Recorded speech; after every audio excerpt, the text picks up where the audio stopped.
जावो अशी शुभेच्छा आपण सर्वांना आजच्या योग दिनानिमित्ताने या ठिकाणी मी करू इच्छितो।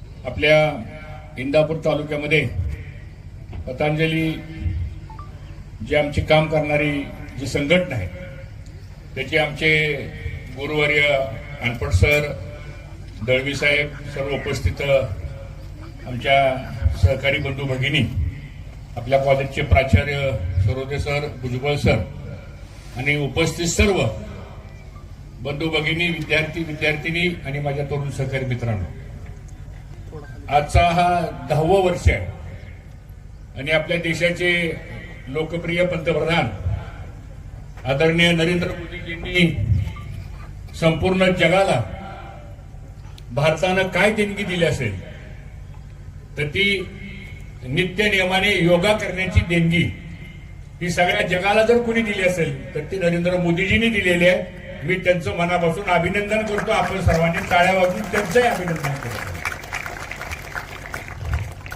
योग हा आपल्या जीवनामधला एक अत्यंत महत्वाचा भाग झालेला आहे आणि मला आनंद आहे की सगळा विद्यार्थी वर्ग समोर बसलेला आहे। आज आपल्या इंदापूर तालुक्यामध्ये सलग 18 वर्ष अनपट सर आणि त्यांचं सर्व जी टीम आहे रोज एक दिवस सुद्धा खडा जात नाही। पाऊस असू, ऊन असू, वारा असू, गारपीट असू, पण त्यांचा योगाचा क्लास कधी बंद झालेला नाही। आणि मला वाटतं सगळ्या देशामध्ये जर उत्तम उदाहरण कोणतं असेल तर इंदापूर तालुक्यातला पतंजलीचा योग क्लास आहे आणि मी पण त्याला जात असतो।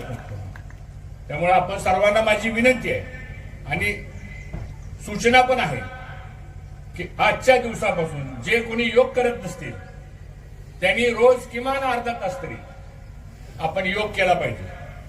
माझी विद्यार्थ्यांनाही सूचना आहे, माझी शिक्षकांना, पालकांनाही सूचना आहे की शेवटी हा दुसऱ्यासाठी नाही, स्वतःसाठी करण्यासाठीचा योग आहे आणि एकदा आपलं शरीर जर निरोगी राहिलं तर आपण आनंदी जीवन जगू शकतो, जीवनाचा आनंद आपण घेऊ शकतो।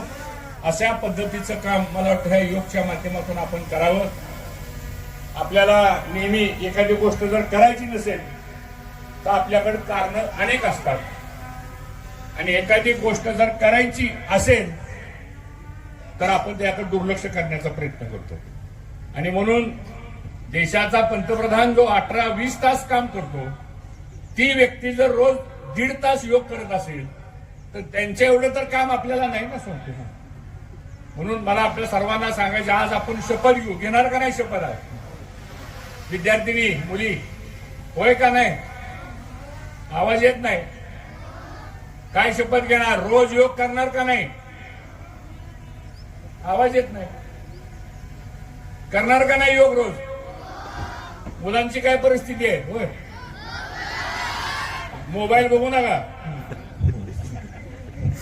आणि म्हणून आपल्या सर्वांना एवढंच मला सांगायचंय, आता आपला योगाचा 40 मिनिटाचा कार्यक्रम चालू राहील। आज इंदापूर तालुक्यामध्ये आपण 3.5-4 कोटी रुपये खर्च करून एक योग भवन बांधतोय आपण नगरपालिकेच्या हातीमध्ये आणि हे योग भवन मी आपल्याला ग्वाही देतो की महाराष्ट्रातच काय पण अख्ख्या हिंदुस्थान देशामध्ये असं योग भवन नसेल जे इंदापूरमध्ये आपण बांधलेलं आहे आणि त्याचा फायदा आपण सर्वांनी घ्यावा एवढी मला कळकळीची विनंती करायची। आज योगाबरोबर संस्कार महत्वाचे आहेत। योगामुळं आपलं शरीर तंदुरुस्त राहतं, योगामुळं डायबिटीज असेल, ब्लड प्रेशर असेल, किडनीचा आजार असेल, अन्य कुठलाही आजार असू द्या तर हा नित्य योगा जर केला आपण तर ह्या सगळ्या आजारापासून आपल्याला निश्चितपणानं फायदा होऊ शकतो। हे अनुभव आम्हाला पण आलेले आहेत, तुम्हाला पण अनुभव यावेत एवढीच आमची त्याच्या पाठीमागची संकल्पना आहे।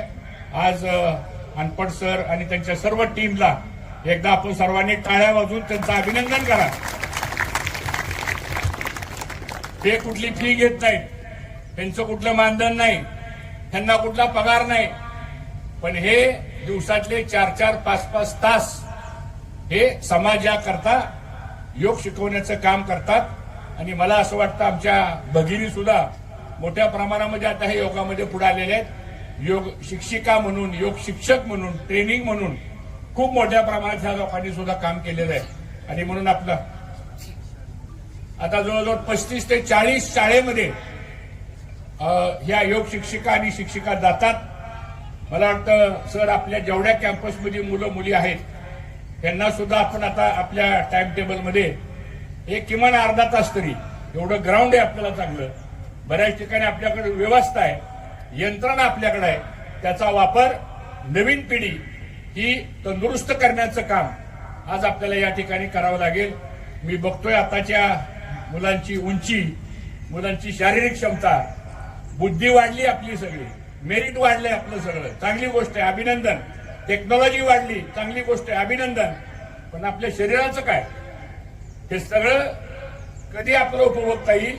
ज्यावेळेस आपलं शरीर चांगलं असेल. आणि म्हणून आपण सर्वांनी आजपासून नित्य योगा करावा. आणि ह्या जागतिक योग दिनाच्या निमित्तानं आपल्याला खूप खूप शुभेच्छा देतो. इंदापूर कॉलेजच्या आमच्या सर्व टीमनी, विशेषतः प्राचार्य भुजबळ सर, गोगरे सर आणि त्यांची सगळी टीम जी आहे त्यांनी खूप चांगलं नियोजन या ठिकाणी केलं. इथं अकॅडमीची पण काही मुलं मला दिसत आहेत, ते पण नित्यप्रमाणे या ठिकाणी व्यायाम करतात. त्या व्यायामाबरोबर योगही महत्वाचा आहे. कारण आपल्याला मनाचं संतुलन जर नीट ठेवायचं असेल, आपल्याला राग जो अनावर होतो तो जर नियंत्रित ठेवायचा असेल, आपल्याला आनंद हा जर व्यक्त करायचा असेल आपल्याला, तर योगाशिवाय मित्रांनो पर्याय नाही. ही कुठल्याही मेडिकलमध्ये ही गोळी मिळणार नाही, न इंजेक्शन मिळणार नाही, न कुठलं डॉक्टरचं प्रिस्क्रिप्शन ह्यासाठी मिळणार नाही. त्याला एकच प्रिस्क्रिप्शन आहे, ते म्हणजे रोज किमान अर्धा तास तरी योगा करा.